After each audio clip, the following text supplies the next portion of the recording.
kitab suci melalui membaca, merenungkan, dan mewartakannya.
Makna kitab suci.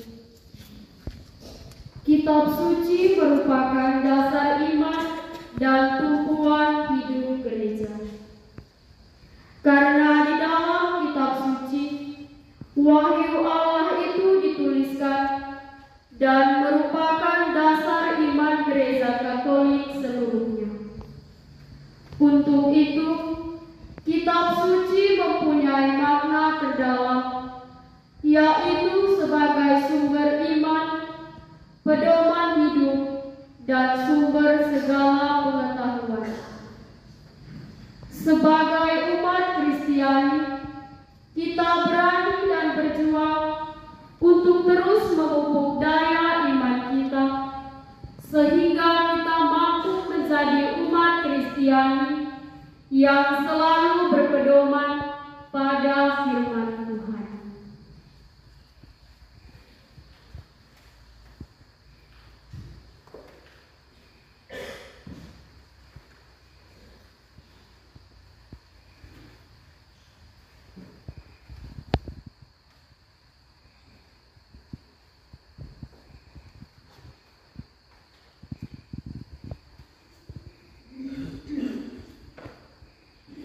Makna lilin.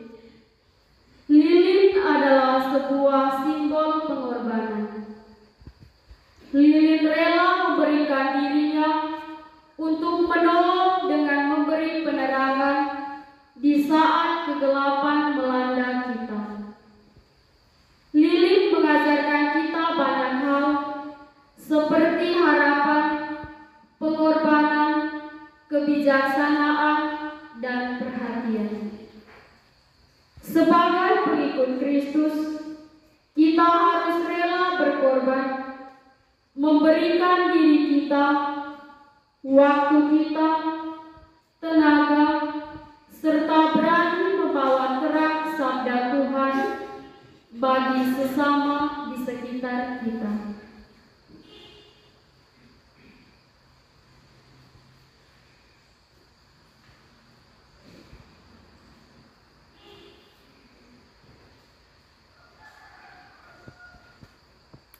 Makna bola bumi. Bola bumi memberi arti tempat kita berpijak. Bola bumi melambangkan tempat berjuang dan mengamalkan ilmu.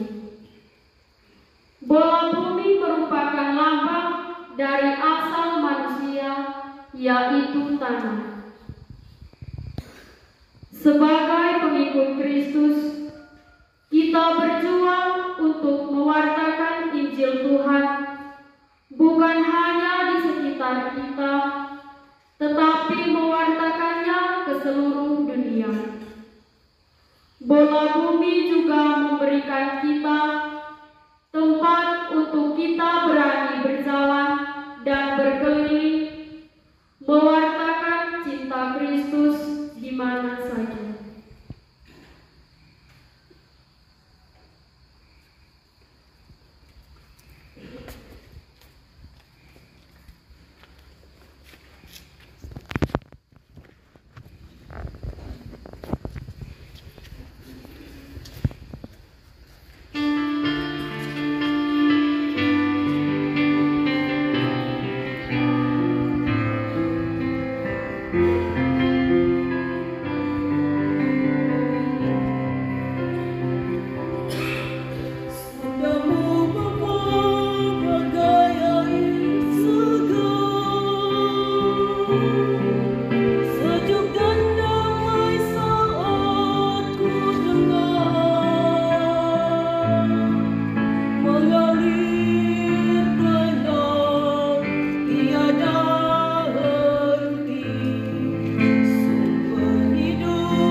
Dalam nama Bapa dan Putra dan Roh Kudus.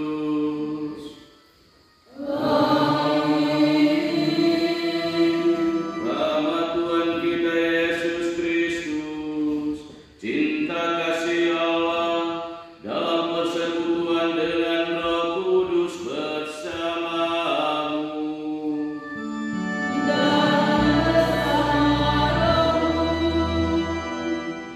Selamat pagi semua. Selamat datang dan selamat bertemu kembali di rumah Tuhan ini. Bapak Ibu, saudara-saudari pencinta Sang Sabda yang terkasih. Paus Fransiskus dalam surat apostolik Aperui Ilis menetapkan bahwa minggu biasa ketiga adalah hari Minggu Sabda Allah. Hari Minggu Sabda Allah yang kita rayakan hari ini bukannya hanya satu kali setahun, tetapi sesungguhnya dirayakan satu kali untuk seluruh tahun.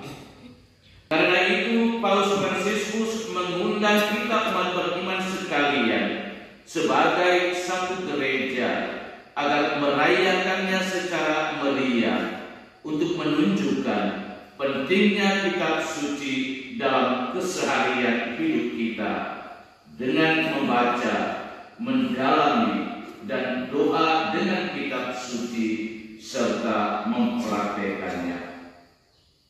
Mari di awal perayaan keselamatan ini, masing-masing kita menyadari akan kerapuan dan kelemahan manusiawi kita, dan di hadapan Tuhan dan sesama kita sesali semua dosa dan salah kita itu, dan memohon rahmat belas kasihan dan pengampunan dari Allah. Kita nyatakan sesal tobat hati kita dalam lagu Tuhan kasihan.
mengampuni dosa-dosa kita dan menghantar kita ke hidup yang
marilah berdoa.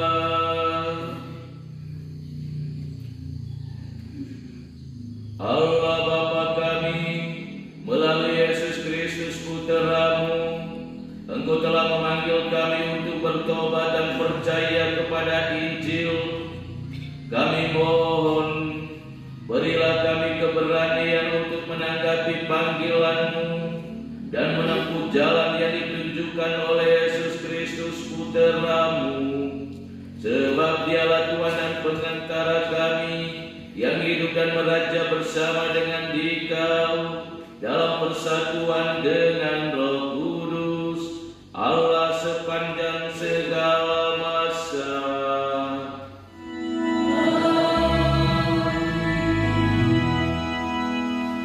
Beritahu kamu jalan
kitab suci yang berisi tentang sabda Allah bukan hanya milik beberapa orang tertentu, bukan juga hanya untuk orang-orang yang diistimewakan, bukan juga untuk hanya para imam, bruder, frater, ataupun suster, tetapi kitab suci adalah milik bersama kita umat beriman.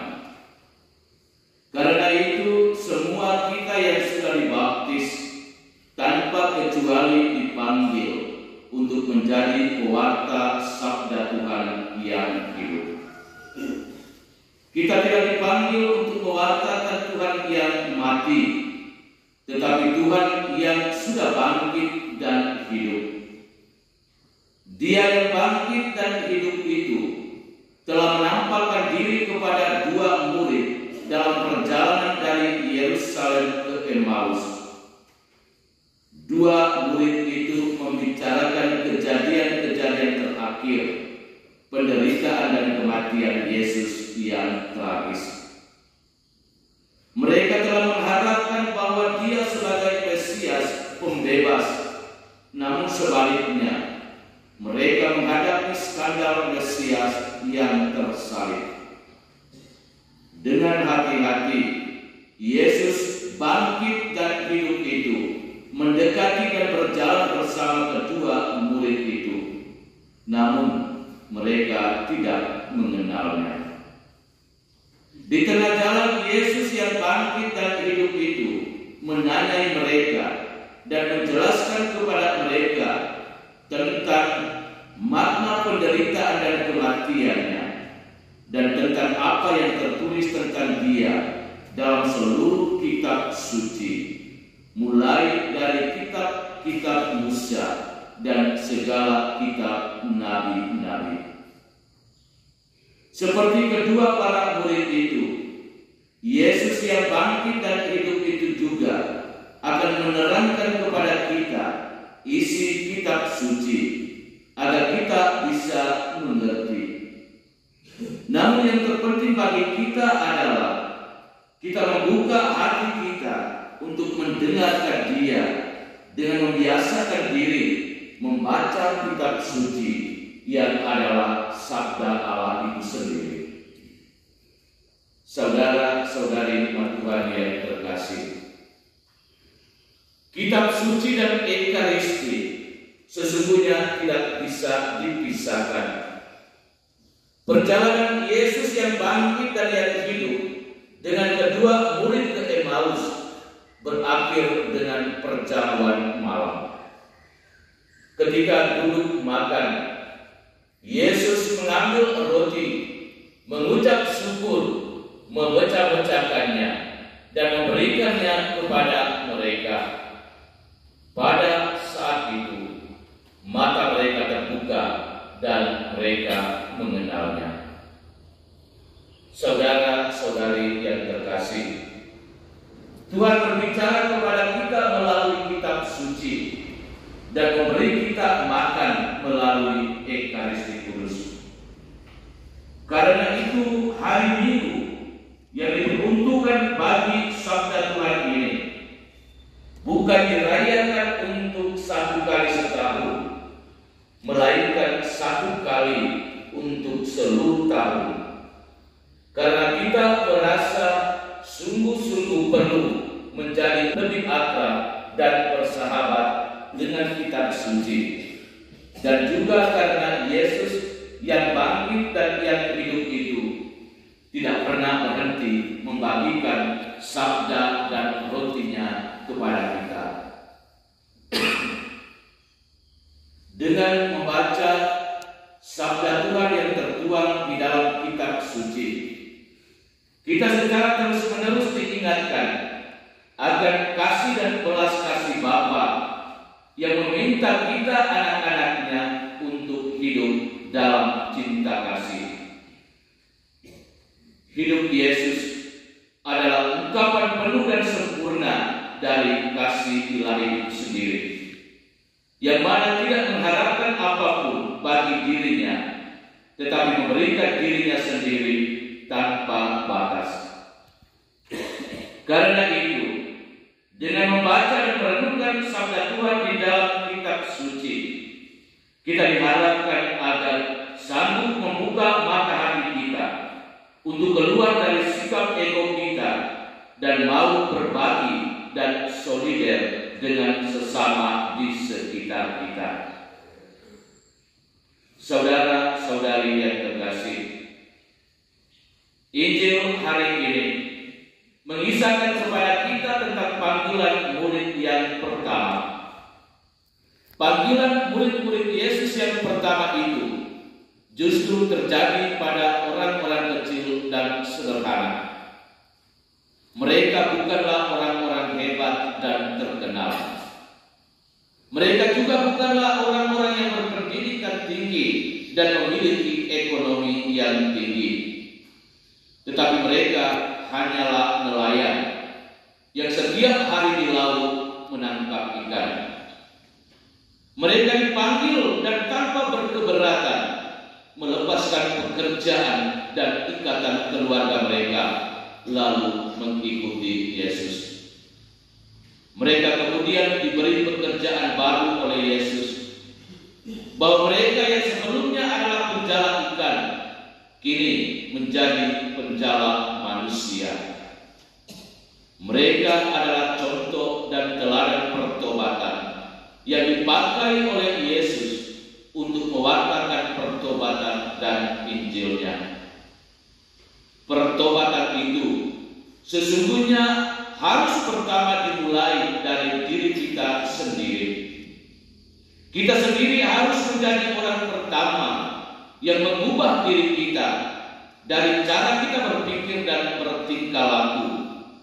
Setelah itu kita keluar dari diri kita menuju kepada orang lain untuk mewartakan pertobatan dan Injil Tuhan. Seperti orang Niniwe yang juga mengalami pertobatan dari cara hidup mereka yang tidak baik dan tidak berkenan kepada pola hidup yang baik dan yang berkenan. Semoga perayaan hari Minggu Sabda Allah yang kita rayakan hari ini membantu kita agar lebih membangun niat dan tobat untuk menjadi pewarta tobat dan Injil Tuhan melalui kesaksian hidup iman kita yang baik dan benar. Mari dalam niat dan tobat kita membangun keakraban hidup yang saleh dengan membaca, merenungkan dan melaksanakan sabda Tuhan. Tidak hanya dengan berkata-kata, tetapi juga dengan berbuat. Semoga hidup iman kita diperbaharui di hari Minggu Sabda Allah ini dan siap untuk rela berkorban menjadi pewarta dan saksi sabda Allah yang hidup di mana saja kita berada. Tuhan memberkati. Amin.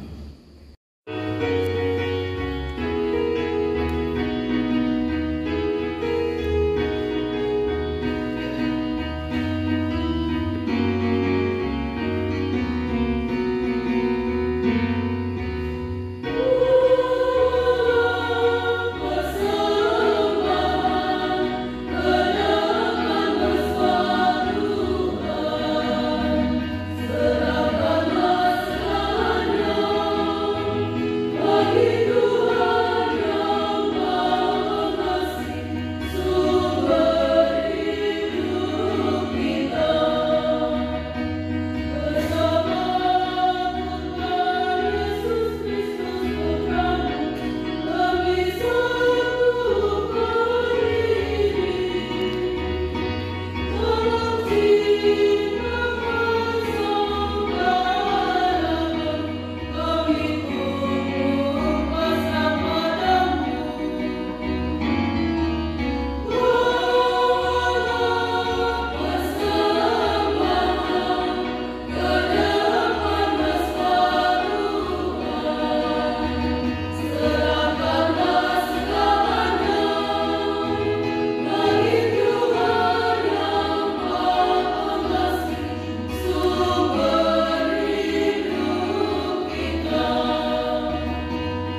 persembahan ini yang kami unjukkan sebagai tanda kesetiaan kami untuk mengikuti putra-Mu, sebab Dialah Tuhan dan pengantara kami kini dan sepanjang segala masa.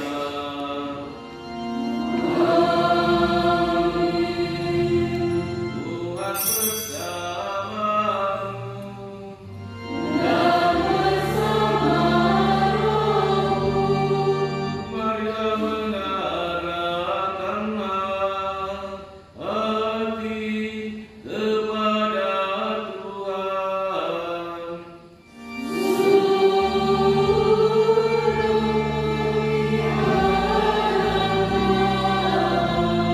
Marilah bersyukur kepada Tuhan Allah kita.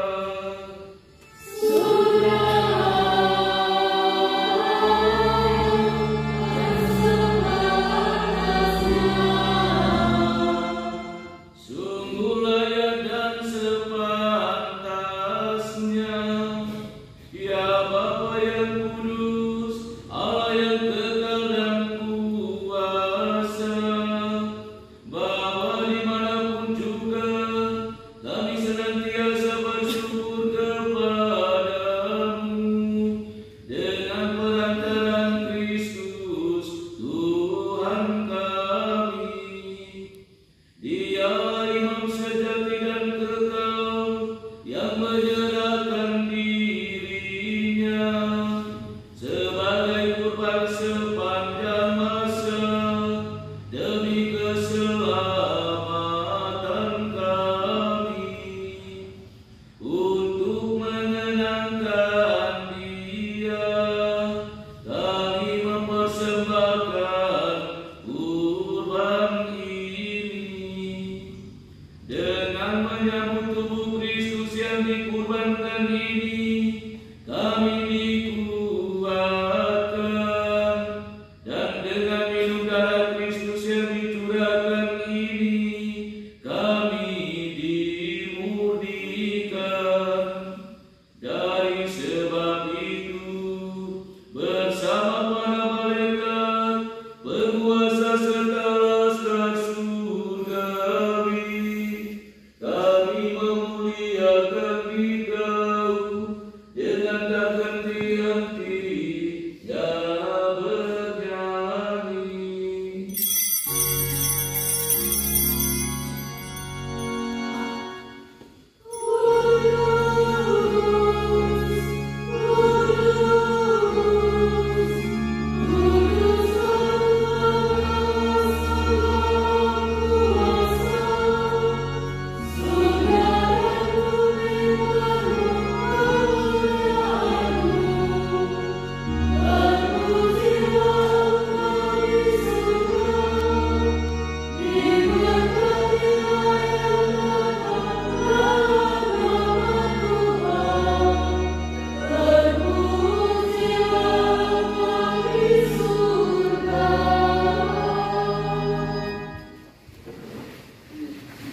Sungguh kuduslah Engkau Tuhan sudah segala kekudusan.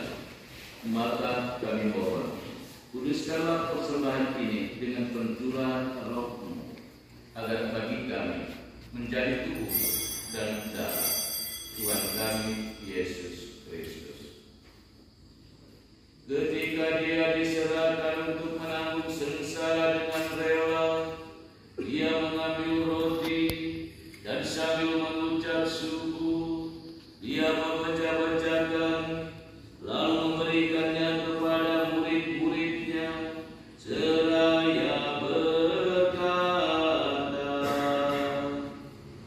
"Terimalah dan makanlah kamu semua, inilah tubuhku yang diserahkan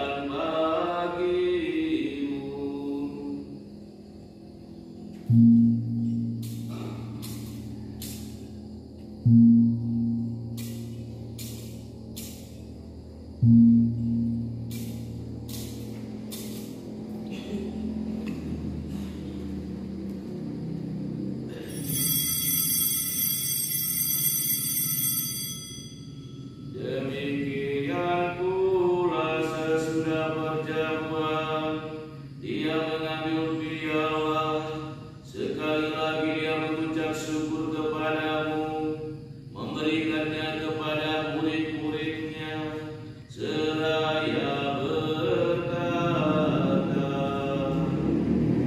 "Terimalah dan minumlah kamu semua, inilah piala darahku, darah perjanjian baru dan kekal, yang ditumpahkan bagimu dan bagi semua orang demi pengampunan dosa.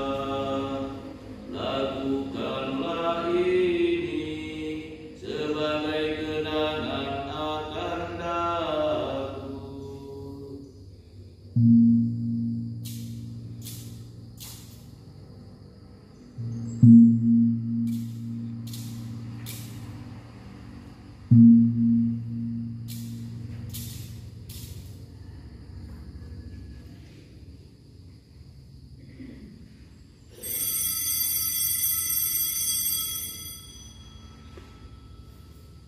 Marilah mewartakan misteri iman kita.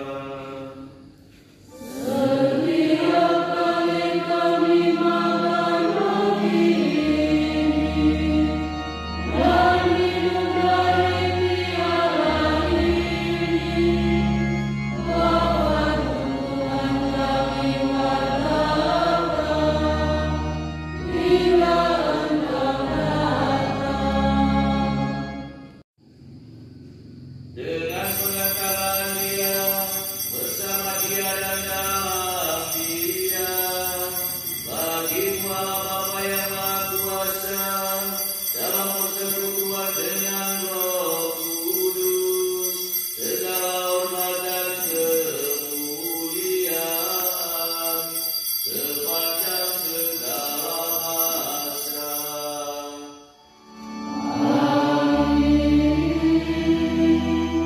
Semoga damai Tuhan selalu bersamamu.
Mari kita saling balaskan salam.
sambut